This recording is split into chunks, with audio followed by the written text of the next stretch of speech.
But then when the bank robber came in and stuck a gun in her face, she was shocked to find that she didn't want to die.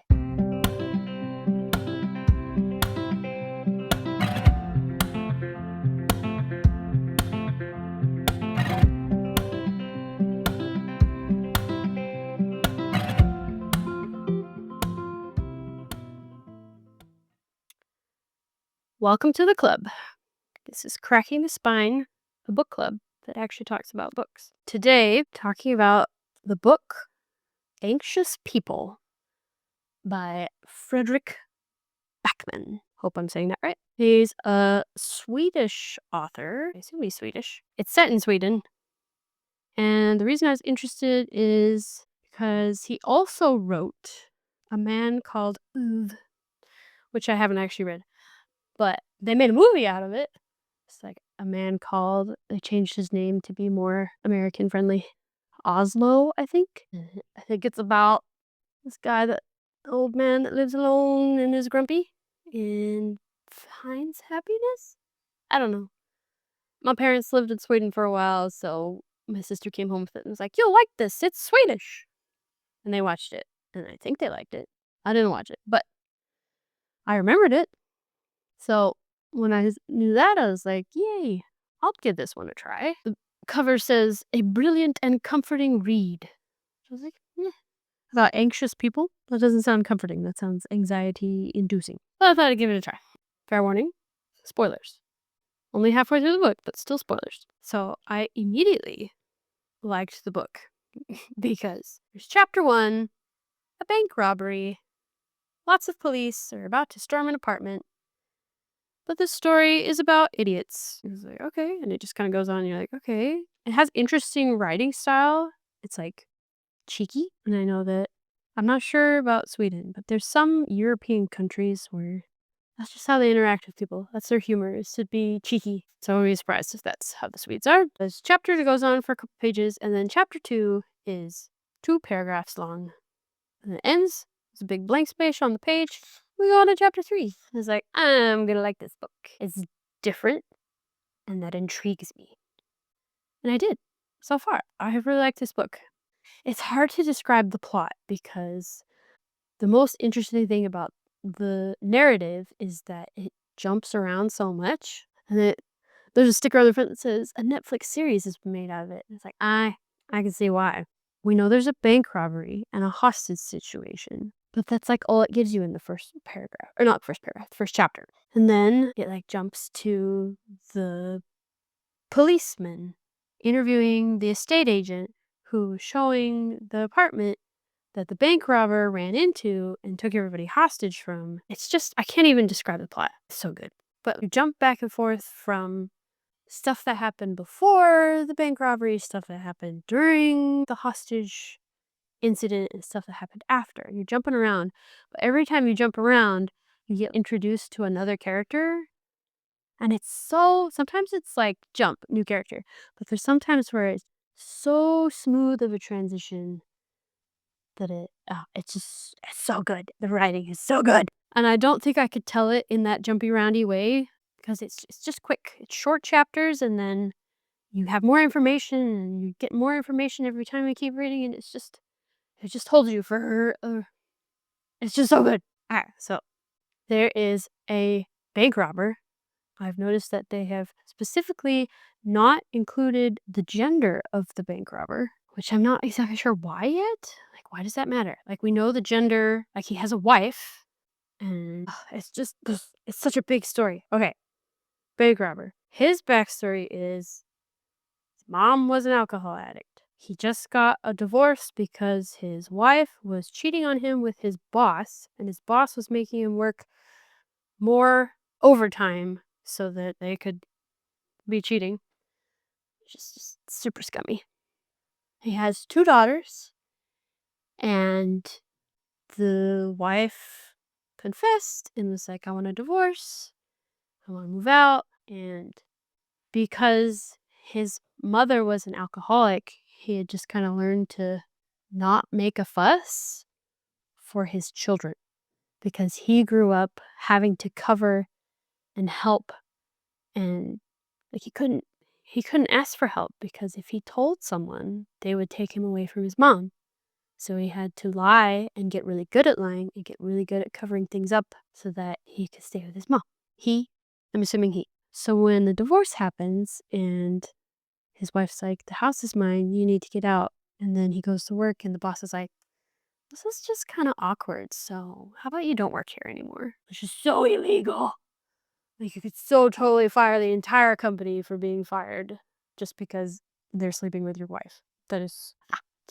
Anyways, but he won't do that, the bank robber, because that's what we call him in the book, because he doesn't want his children to have to be what he had to be, to have to cover up and try to make it okay and all that stuff. So he doesn't fight back, but like can't find a new job, doesn't have a home, is gonna lose his children who he loves very much, takes care of them well. And he does all the things. And he goes to the bank and asks for a loan, and they say no because he doesn't have a job. And he's like, "I don't have a job because I don't have a home, and I don't have a home because I don't have a job." So he's just stuck in this cycle of I can't get out of it. And it's not something of my own making. It's just stupid wife. Anyways, so he just gets kind of desperate and it's like, I'm just going to rob the bank. I'm going to go into the bank and I'm going to steal enough to cover a month's rent because he found an apartment that was near his children. But he doesn't have any money to cover it. So he paid like for the first month and then hoped that he would get a job. But then he got a job. But then they're like, we won't pay you till the second month, which is totally what my job did, which is scummy. Especially since my job made me move across the country. And then it's like, we're not going to pay you until. Is it a month? I think it was a month.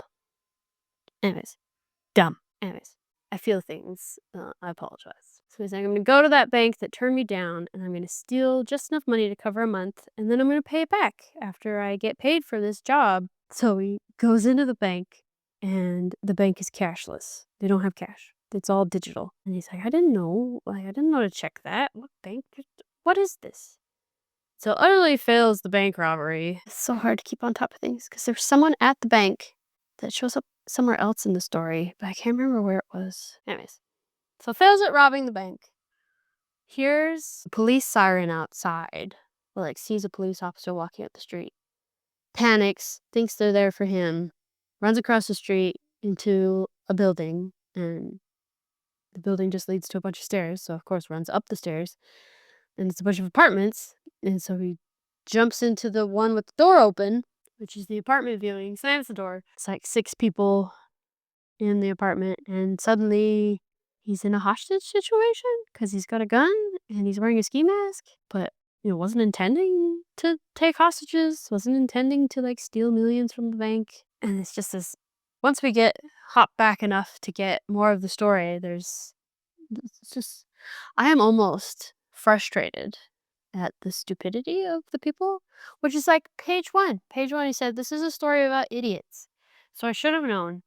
But he like comes in with a gun and they're like, I want to know, are you robbing us or are you taking us hostage? I deserve to know. And he's like yelling at him and it's just like, he's got a gun. He's got a gun. You need to shut up. And it's like, I can totally see people doing this and acting this way and it's stupid.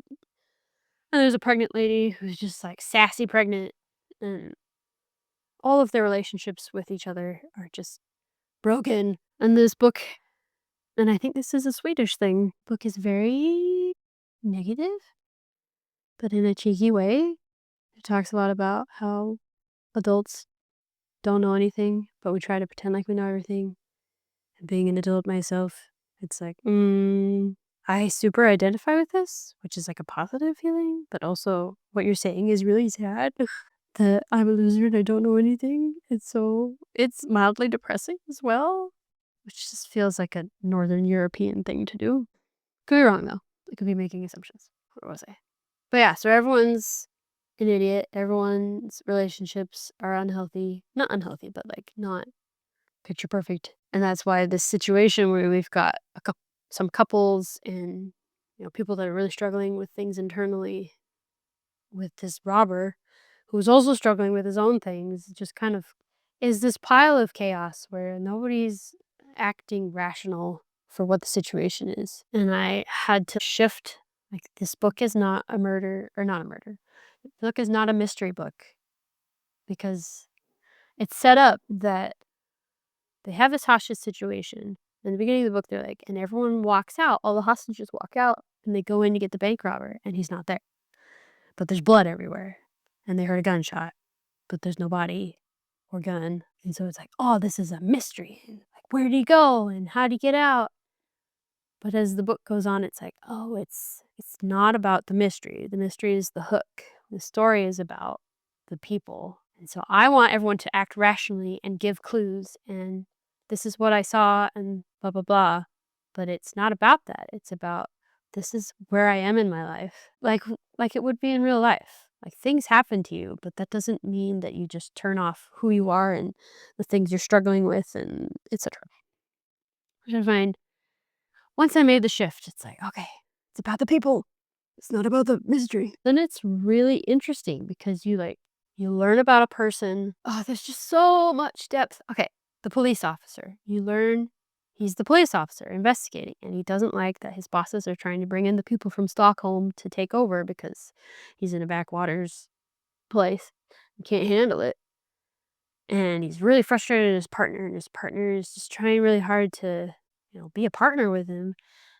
And you like have a whole scene or two with this interaction, and then it's dropped that it's a father and son, and that's why their partnership is so strained and weird, and they can't communicate because it's a father and son relationship, and that has all of its own issues and holes and imperfections. And so, like, that character gets really deep.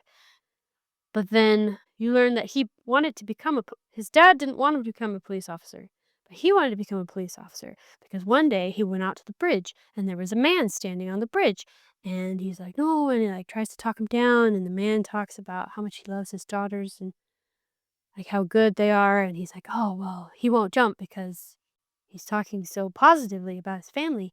And then the guy jumps and it like scars him. But then you find out that he went back to the bridge every night for the entire week.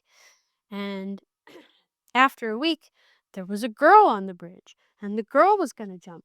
And because he had this interaction a week before, he didn't say anything. He just ran up and grabbed her and yanked her off and like caused her a head injury and saved her. And that solidified that he had to be a police officer because he could do something. He could be the change that saved someone's life. And like, there's just so much depth to that. And we don't get that immediately. It comes in pieces.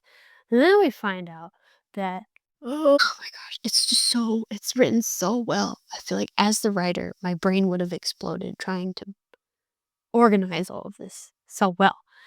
We find out that the rich woman who was at the apartment viewing was in therapy because she was trying you find this out later, but she was like, "My doctor will give me more sleeping pills until I talk to you, so I'm here to get more sleeping pills." And she's just this like neurotic, snarky, can't be nice to anybody person. So you find out that she owns a bank, and I think owns the bank that the bank robber tried to rob, maybe? But more importantly, you find out that she has some sort of relationship with the man that jumped off the bridge.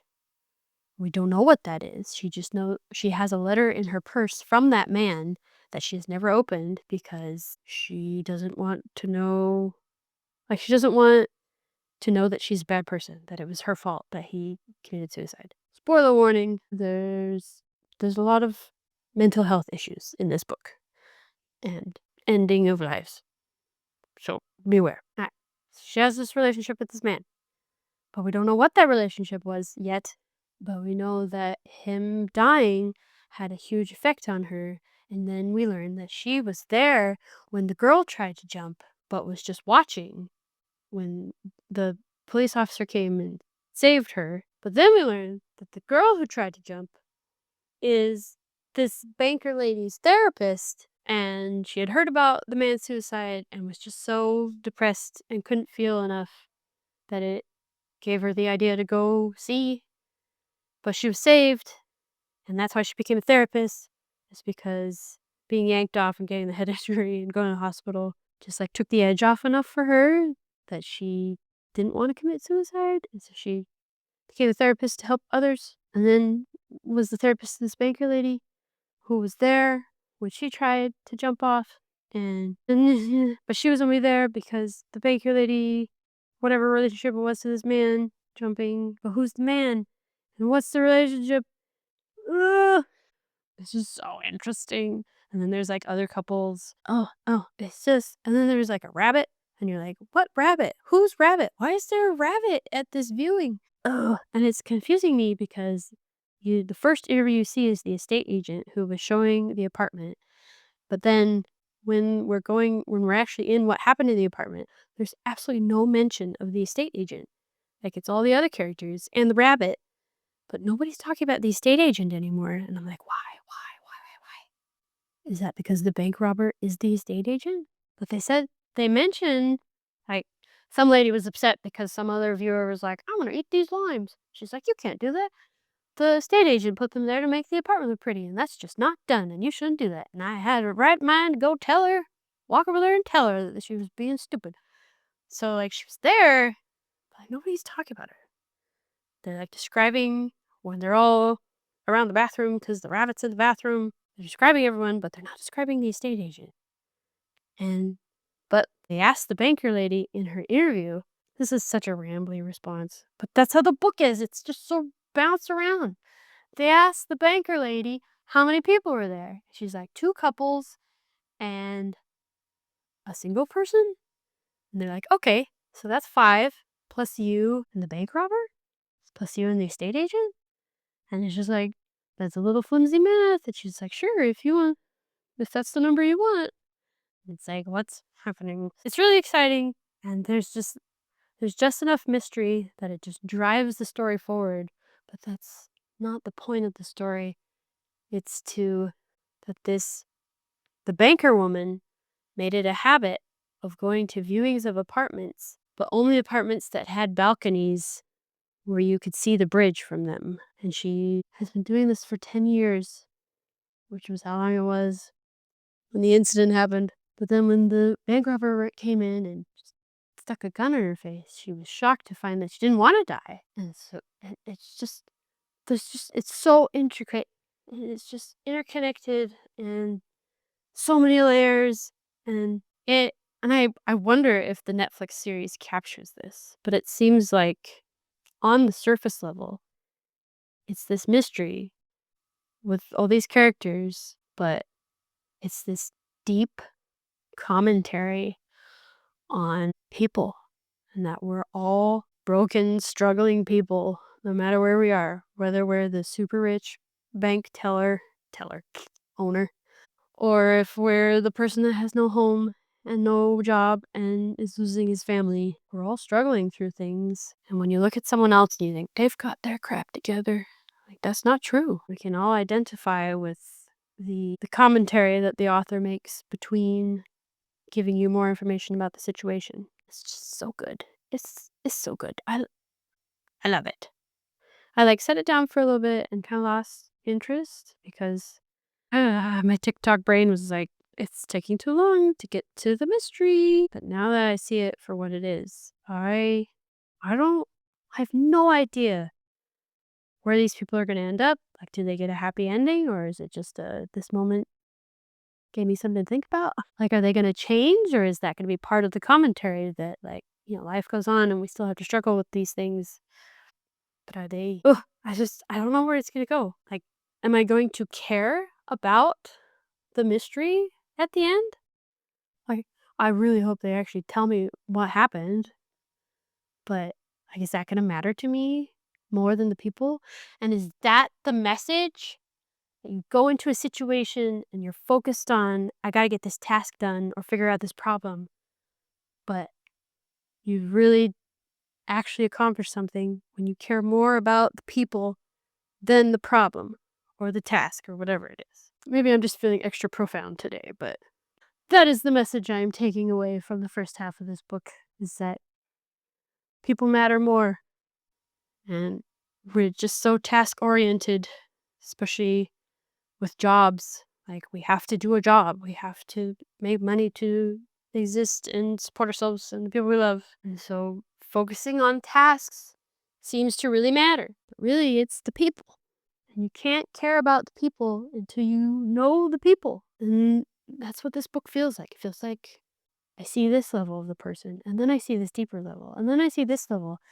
And I can care about the person at the first level. I can care about the person at the second level. But there's always more. Payable. Okay. Question for the club. Am I crazy? If you've read this book or seen the show, am I reading deeper than I should? I don't know. I feel like that's the purpose of reading and watching and arting, is to learn something about yourself, about the world, about the writer. Wow. That's it for me. Back to my books. I'll be reading.